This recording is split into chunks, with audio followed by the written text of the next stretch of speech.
Et s'il était préférable de rester du côté obscur? La planète est aujourd'hui baignée de lumière, de jour comme de nuit. L'éclairage artificiel ne cesse de progresser. Il s'est accru de 2% entre 2014 et 2016. Et ce n'est pas bon pour la nature et notamment pour les animaux qui n'ont pas peur du noir, mais se sentent agressés par notre lumière. Caroline Sins et Jean-Michel Mier. Sur ces vues prises depuis l'espace, la nuit noire n'existe plus. Les villes brillent. Lyon, Cannes, Paris ou Londres. Une pollution lumineuse qui perturbe les animaux, comme ces oiseaux migrateurs qui perdent leurs repères, ou ces tortues marines attirées par la lumière et non par la mer. Alors, comment protéger la nuit, préserver les animaux nocturnes? Campan, ville des Hautes-Pyrénées. Sébastien Vauclair est astronome, spécialiste de la pollution lumineuse. Il va nous montrer les conséquences néfastes de l'éclairage sous ce vieux lampadaire. C'est-à-dire cet éclairage qui normalement devrait éclairer du haut vers le bas, là où nous on vit, on se rend compte que finalement il éclaire dans tous les sens, dans toutes les directions.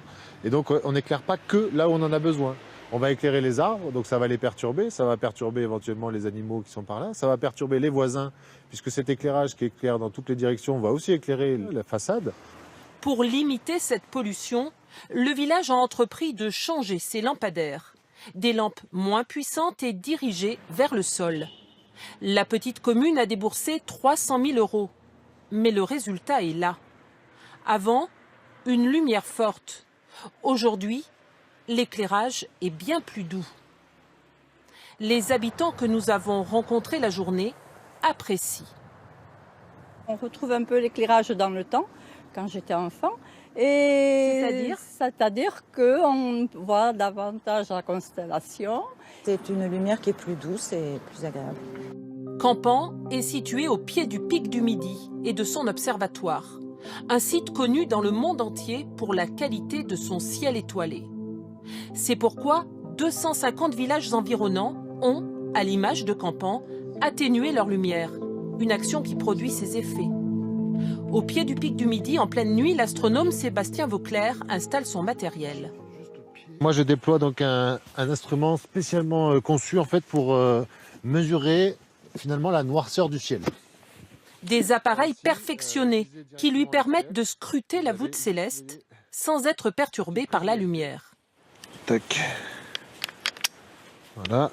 Si on est en plein cœur de Paris, on se rend bien compte, il suffit de lever les yeux au ciel, que le ciel est tout orangé, très lumineux et qu'on voit quasiment pas d'étoiles.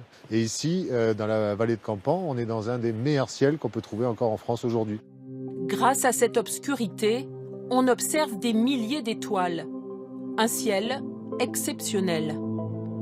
Une nuit noire qui préserve aussi la faune, comme les chauves-souris, plus nombreuses ici. Ce scientifique détecte leurs ultrasons grâce à ce micro.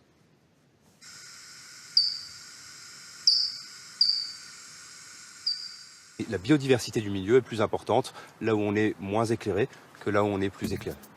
Un éclairage trop intense qui affecte les espèces. Un problème encore plus aigu dans les grandes villes, comme ici à Lille. C'est pourquoi la capitale du Nord s'est lancée dans un programme ambitieux pour réduire ces lumières. Avec une première en France dans ce parc, très prisé des coureurs. La création d'une trame noire, 2 km aménagés avec 300 lampadaires nouvelle génération. Ça, c'est donc de la LED en ambré à 1700 Kelvin. Donc c'est une température très très douce qui agresse pas du tout l'œil des mammifères déjà et qui n'émet pas dans des lumières qui attirent et détruisent les insectes. Donc là, vous pouvez avoir des insectes, des papillons de nuit et d'autres coléoptères nocturnes. Et ils ne seront pas incommodés, ils ne seront pas attirés, donc pas détruits par ce lampadaire. La ville dépense 660 000 € pour cet aménagement, dont 70% sont pris en charge par l'Union européenne. Avec un espoir, faire revenir certaines espèces de chauves-souris, des vers luisants et des papillons aujourd'hui disparus.